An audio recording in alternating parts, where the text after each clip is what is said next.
Hi, my name is Michael Golubic. I'm a special education English teacher, assistant wrestling coach, and tutor who most recently worked at CPS at James H. Bowen High School on the city's far south side. My background itself is pretty diverse. I didn't get into the teaching game until much later in my career. And I feel that this diversity is reflected into my philosophy of education as well, as I think that teachers themselves are essentially a specialized tool whose role is to apply information in such a way that each individual student learns at their own individual level. And I feel that our role is also to promote collaboration and social development in every student in the classroom.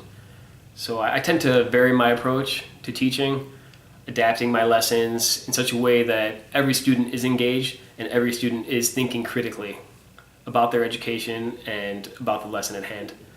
I tend to promote collaboration in the classroom, as I feel that society itself is becoming more and more global, and students are going to be required more and more often to interact with each other and work as team members rather than as individual workers.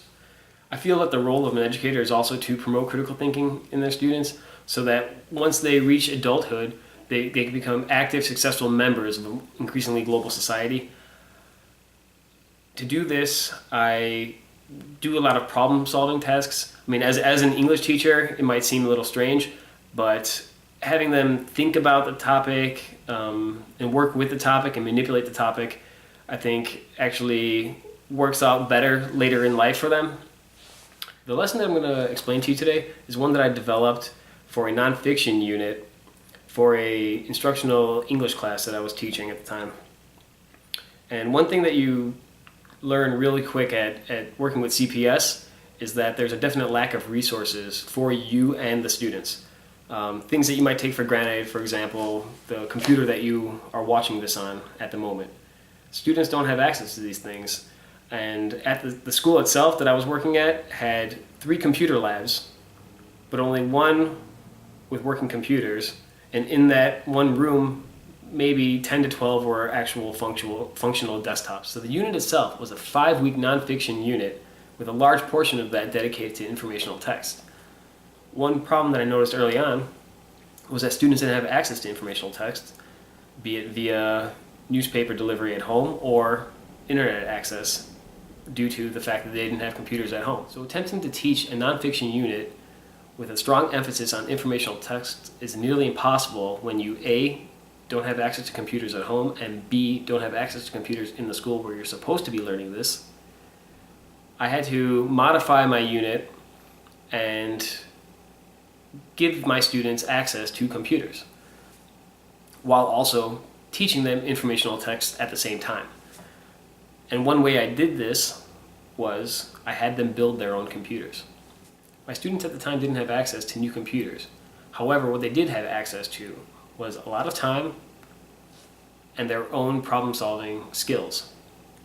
So what I did was contacted a bunch of IT friends of mine and basically anyone I knew who might have a old computer laying around.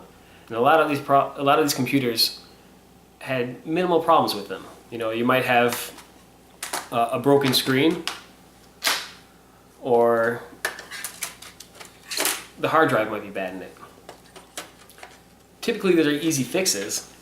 However, the cost of computers is so low nowadays that it's generally not worth repairing, one of these laptops or desktop computer, because you can just purchase one for, $400 or $500 and you have a perfectly brand new, up-to-date, modern laptop or computer. So once I acquired all these laptops, I then examined them to assess what was wrong with them. Generally, what I found was that there was 3 major problems that were causing the owners to throw them out. 1, the LCD screen was either cracked or faulty in some way. 2, the hard drive had gone bad. And 3, there was a charging problem with it. So I had my students lumped into groups of 3. So each team was then given 3 laptops, and I already knew what was wrong with the laptops I'd given.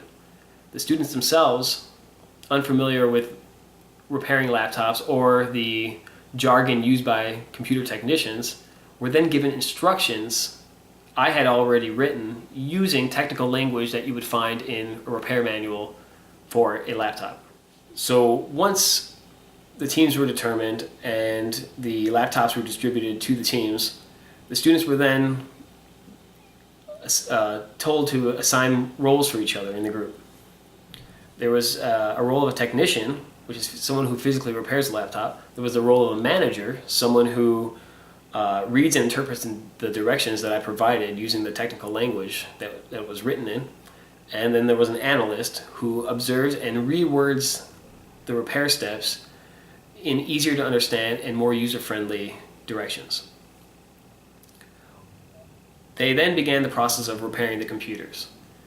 And after each time they would repair a computer, they were asked to reflect on that process of repairing that particular computer.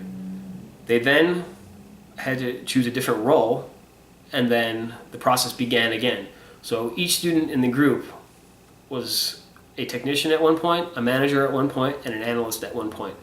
So they all had the ability to play the different roles and experience the repair of the computers in a different light. I then asked them to reflect on the process itself altogether, and once they were completed, each student got to use that computer that they repaired for the remainder of the year. Overall, I'd say the unit was a phenomenal success. The students were able to problem solve, use critical thinking skills, and collaborate with each other to solve a problem, and ended up learning in the process. And ideally, that's all I'm asking of them, and that is what my philosophy is. As long as they can learn something and apply it later in life, then I'm a happy teacher.